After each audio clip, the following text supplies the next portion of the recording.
네, 안녕하세요. 위클리 오팀의 오재승입니다. 일단 이번 시간에는 주식이 무엇인가 이거를 이제 간단하게 좀 설명을 드리려고 하는데, 주식은 일단 제일 중요한 게 이제 비상장과 이제 그 상장, 이거를 이제 상장 작업을 이제 IPO라고 그러죠.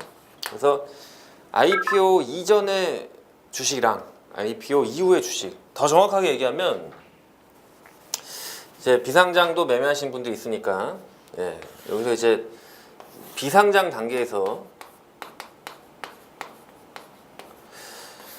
통일주권, 그 다음에 명의개서, 이 단계가 있거든요. 그러니까 이 단계가 지나갈수록 뭐다?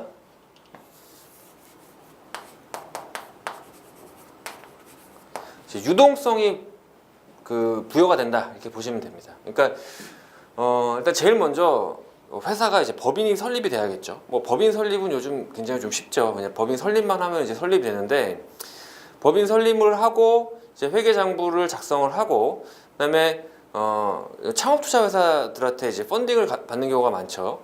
그리고 이제 어느 정도 규모가 되고 돈을 벌리다 보면, 만약에 이제 오너가 상장을 하고 싶으시면 결국 상장의 작업을 하게 되는데, 상장 작업을 할 때 그 중요한 그 작업 중에 하나가 이제 통일주권이거든요. 이게 뭐냐면, 비상장 회사가 있는데 만약 비상장 회사 상장 작업이 아무 이제 준비가 안 되어 있는 비상장 회사를 대주주한테 매매를 하고 싶으면 투자자가 명의 개설을 해서 이제 주주 명부를 바꿔야 됩니다.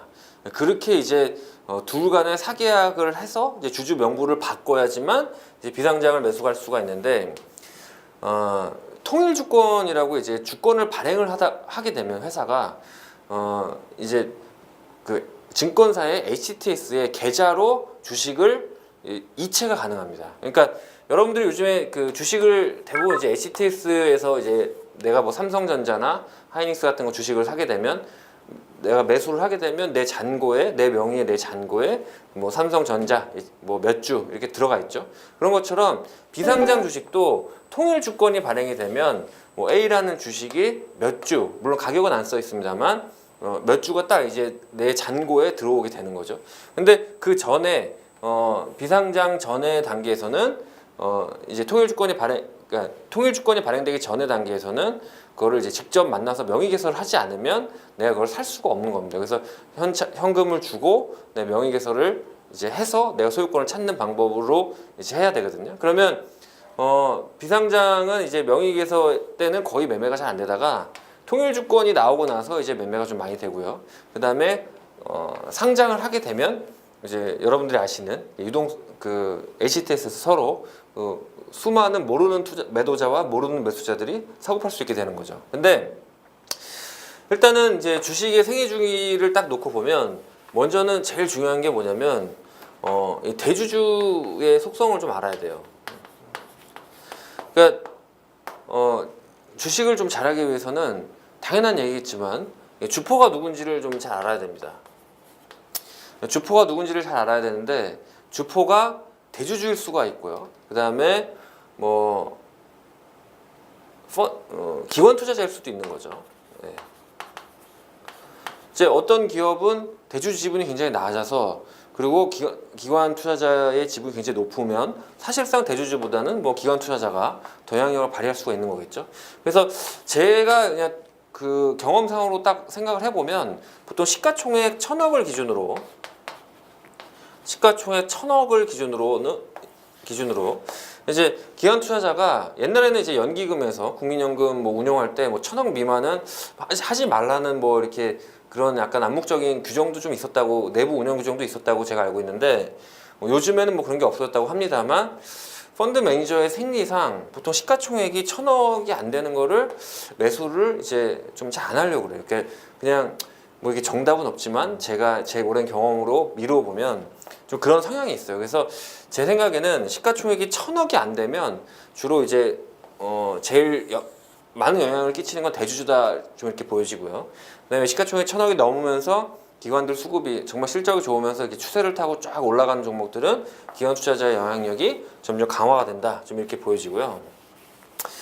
그럼 이제 제일 중요한 건 시가총액이 1,000억인 이제 스몰캡 종목들의 성향을 좀 알아야 되는데, 먼저 이제 대주주가 먼저 이제 상장을 하는 이유를 좀 잘 아셔야 됩니다. 대주주가 왜 상장을 할까요?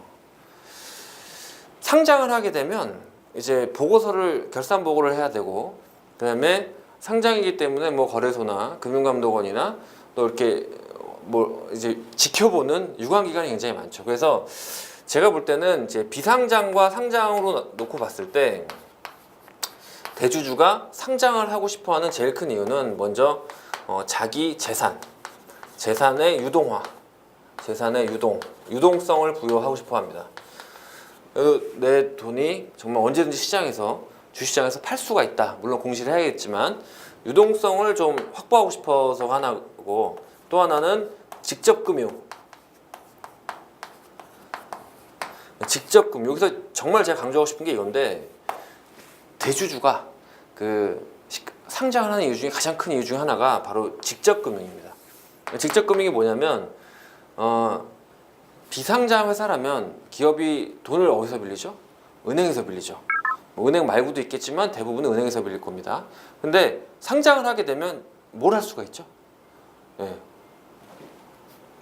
유상증자. 네. 주식시장에서 자금을 조달할 수가 있는 거죠.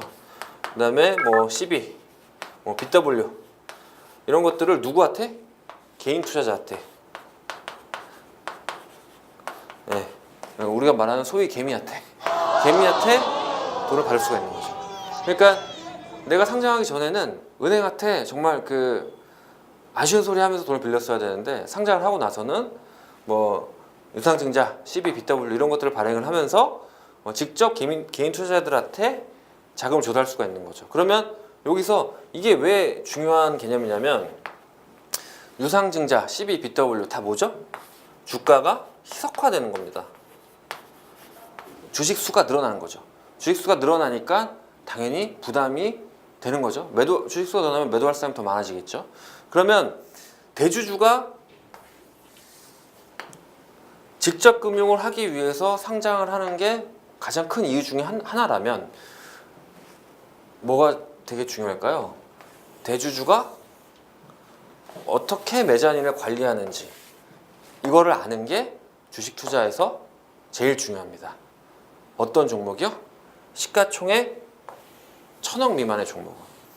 그래서 시가총액 1,000억 미만의 종목은 물론 이제 뭐 1,000억 이상도 중요합니다만, 제가 생각할 때는 대주주가 이 회사를 어떻게 직접 금융을 조달할 계획이 있는지, CB, BW 유상증자를 어떻게 할 건지, 뭐 일반 공모할 건지 아니면 3자 배정을 할 건지, 뭐 어떤 단가에 뭐 전환권을 부여할 건지, 이런 것들을 아는 것이 굉장히 중요할 것 같습니다.